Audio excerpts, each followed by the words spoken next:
अगली खबर है जम्मू कश्मीर से, जहां जम्मू कश्मीर में क्रांति तीर्थ स्वतंत्रता संग्राम के आर्य समाज का आयोजित कार्यक्रम किया गया। अच्छा खबर है जम्मू कश्मीर के सुंदरबनी से, जहां क्रांति तीर्थ स्वतंत्रता संग्राम के आर्य समाज की भूमिका का आयोजन कार्यक्रम किया गया। राधा कृष्ण मंदिर जम्मू कश्मीर तहसील सुंदरबनी में स्वतंत्रता संग्राम के आर्य समाज की भूमिका का आयोजित कार्यक्रम किया गया। आर्य समाज नहीं है वहाँ कुछ भी नहीं है, इस विषय में जानकारी दी। देखिए सुंदरबनी से रिपोर्टिंग इंचार्ज राजिंदर सिंह की रिपोर्ट।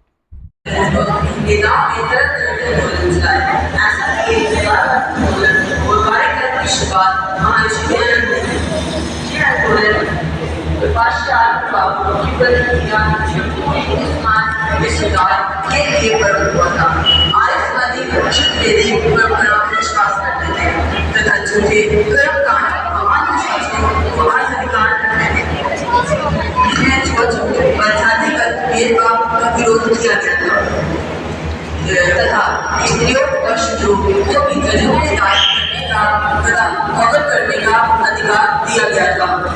महर्षि द्वारा रचित सत्य प्रकाश आर्य समाज का मूल ग्रंथ है। महर्षि दयानंद सरस्वती ने 12 अप्रैल 1825 मुंबई में आर्य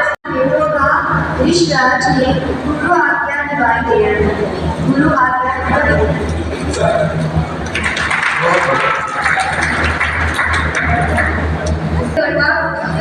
मैं छठी कक्षा का छात्र हूँ। आज अपने आप के बारे में बोलना चाहता हूँ।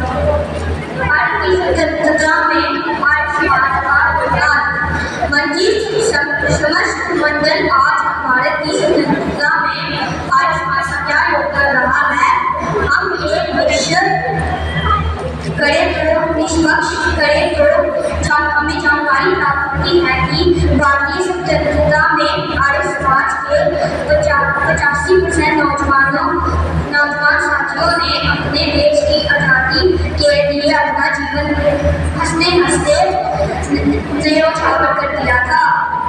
राम से स्वराज्य सर्वप्रिय उत्तम होता है। हमारे यहाँ देश में अनेकों नीतियों का पालन था, जैसे बाल विवाह, सती प्रथा, स्त्री शूद्र का नारा दिया जाता था। विधवाओं को नरकीय में बहुत बड़ा अभिशाप था। ऋषि दयानंद ने सन 1882 मित्रों, आर्य समाज देश सेवा मान्य। आर्य समाज के नियम में था कि संसार का उद्धार करना आर्य समाज का प्रमुख उद्देश्य है। दयानंद सरस्वती का जन्म एक अमीर और समृद्ध पति ऐशोआराम में बीता था, लेकिन आगे शास्त्र और अन्य धार्मिक पुस्तकों का अध्ययन करना शुरू कर दिया। एक बार की बात है कि शिवरात्रि के दिन जागरण के दौरान उनका पूरा परिवार एक मंदिर में रुका था, जहाँ पर सभी परिवार के जाने के बाद बालक मूलशंकर ने देखा कि भगवान शिव को चढ़ाए गए प्रसाद चूहे खा रहे हैं। उससे आश्चर्यचकित होकर वह सोचने लगे कि अगर ईश्वर अपने ऊपर चढ़ाए गए प्रसाद की रक्षा नहीं कर सकते तो वह मानवता की क्या रक्षा करेंगे। इसी बहस पर उन्होंने तर्क दिया कि हमें ऐसे ईश्वर की उपासना नहीं करनी चाहिए। जब उनकी बहन और सगे चाचा की मृत्यु हुई तो वह एक गहन सोच में डूब गए कि जीवन मरण का क्या अर्थ होता है, और इसकी वजह से चिंतित होकर उनके माता पिता ने किशोर अवस्था में ही उनके विवाह करने का निर्णय लिया। लेकिन स्वामी दयानंद सरस्वती ने विवाह करने से इनकार कर दिया और सत्य की खोज में निकल पड़े। उन्होंने पाणिनि व्याकरण, पतंजलि योग सूत्र और वेद वेदांत का अध्ययन भी किया था। स्वामी दयानंद सरस्वती के गुरु का नाम विरजानंद था। उन्होंने स्वामी दयानंद से गुरु दक्षिणा मांगी कि उनके द्वारा द्वारा दी गई विद्या को सफल करके दिखाओ, परोपकार करो, सत्य शास्त्रों का उद्धार करो, मन मंत्रों से अज्ञान को मिटाओ, देश में वेद के प्रकाश से इस अज्ञान रूपी अंधकार को दूर करो, वैदिक धर्म का आलोक स्वतंत्र वितरण करो, यही तुम्हारी गुरु दक्षिणा होगी। और अपने गुरु से आशीर्वाद लेकर उन्होंने पुरुषास्त्र को सफल करने में लगे। धन्यवाद। इनके पिता एक ब्राह्मण थे, वैश्य भक्त थे और अपने धर्म पर पूर्ण विश्वास रखते थे। पिता के धर्म में आस्था होने के कारण इन्हें भी पिताजी के साथ मंदिर जाना पड़ता था। एक बार शिवरात्रि का दिन था। इनके पिता ने इन्हें व्रत रखने के लिए कहा और रात भर शिव पूजा करने के लिए कहा। जब रात को आधी रात को सभी पुजारी तथा हो गए तो इन्होंने देखा कि एक सुबह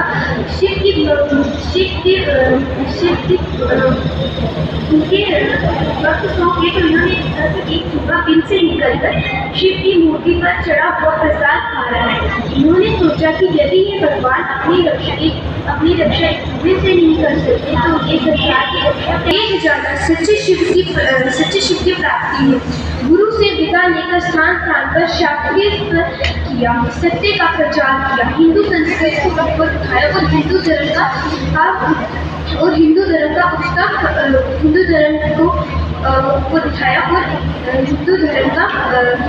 वर्णन किया। स्वामी दयानंद जी ने सत्य प्रकाश लिखकर हिंदू संस्कृति का स्वरूप जनता के समान रखा, वैदिक धर्म का प्रचार किया, आर्य समाज की स्थापना करके अपने महान कार्य किए। जनता के दूसरे सुधार कर्मों की भांति स्वामी दयानंद जी पर पत्थर फेंके, गालियां दी, जहर दिया। स्वामी दयानंद जी ने भारत की संस्कृति की रक्षा की, क्योंकि सच कड़वा होता है, इसलिए हर एक सुधार कर्मों को यही इनाम मिलता है। जहाँ इन्होंने धार्मिक क्षेत्र में सत्य प्रकाश जैसे प्रकाश दिए, वहाँ शिक्षा के प्रचार में बढ़ चढ़कर भाग लिया। स्कूलों के माध्यम से भारतीयता का प्रचार करने का काम अपने ऐसे ढंग से किया कि आज के स्थान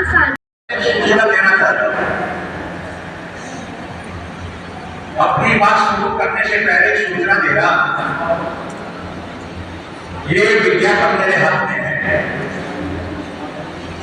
उत्तर प्रदेश के अंदर प्रयागराज में यानी इलाहाबाद में योग तक कहा जाता था। 13 जनवरी से 12 फरवरी तक 1 महीने का एक विशाल प्रोग्राम होने जा रहा है, जिसमें 201 भवन बनेंगे और उसमें 500 क्विंटल गाय के घी का खर्च है। 500 क्विंटल घी लगेगा और 25 करोड़ रुपए का उसमें खर्च है। सूरत के अंतरराष्ट्रीय व्यापारी, बम्बई के, मद्रास के, कलकत्ता के उन अंतरराष्ट्रीय व्यापारियों ने सारे घर की व्यवस्था करने की जिम्मेदारी ली। बस मैं आपसे इतना निवेदन करना कि 13 जनवरी से 12 फरवरी तक अब जम्मू कश्मीर से अधिक संख्या में पदार्थ करके उस कार्यक्रम की शोभा बढ़ रहे हैं। ये जो विज्ञापन है इसमें कृष्णों के नाम लिखे हुए हैं। सबसे पहले कृष्णों में मेरा नाम और मेरा फोन नंबर है। कोई ऐसी समस्या हो किसी फोन नंबर पर मुझसे बात करें और कार्यक्रम के बाद में जो विज्ञापन बच्चा कोई नहीं है समाधान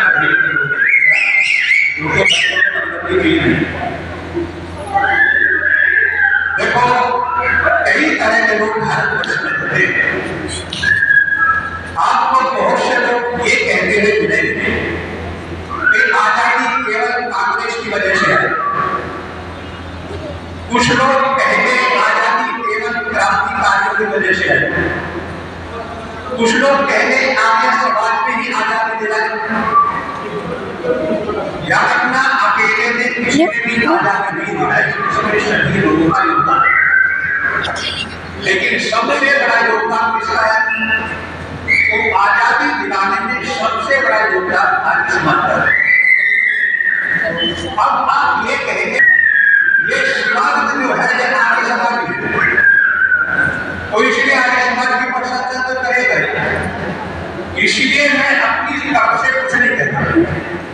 आप कहेंगे शिवानंद आर्य समाजियत तो आर्य समाज की चर्चा करना है।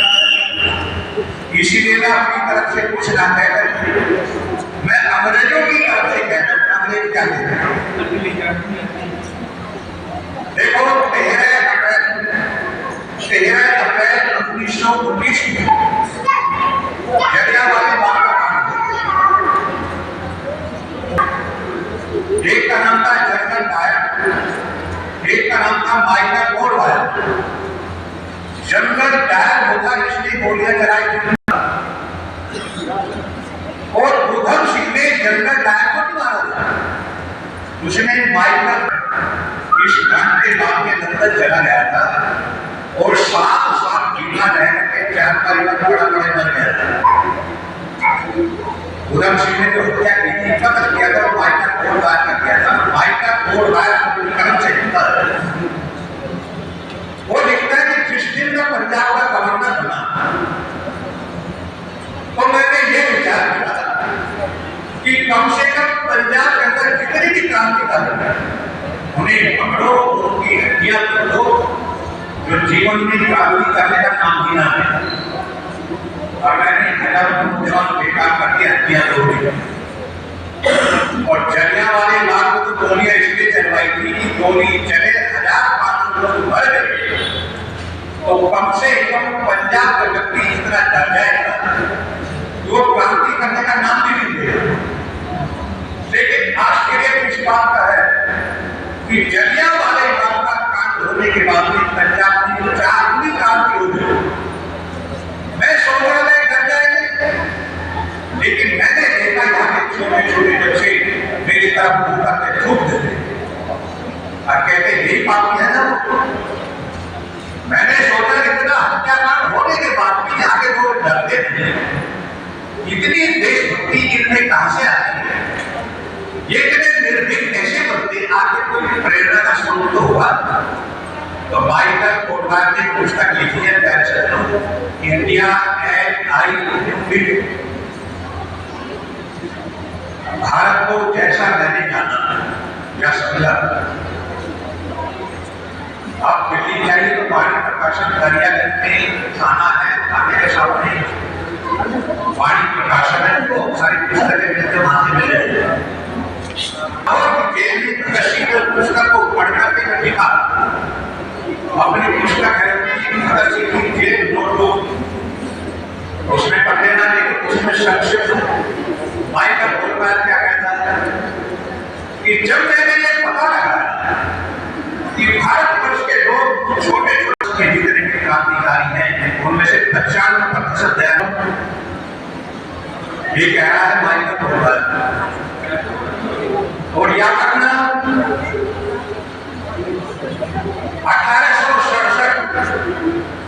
7 मार्च 1867 डेट बाई डेट बता रहा हूं, आपको कर लेना किसी को आवश्यकता हो।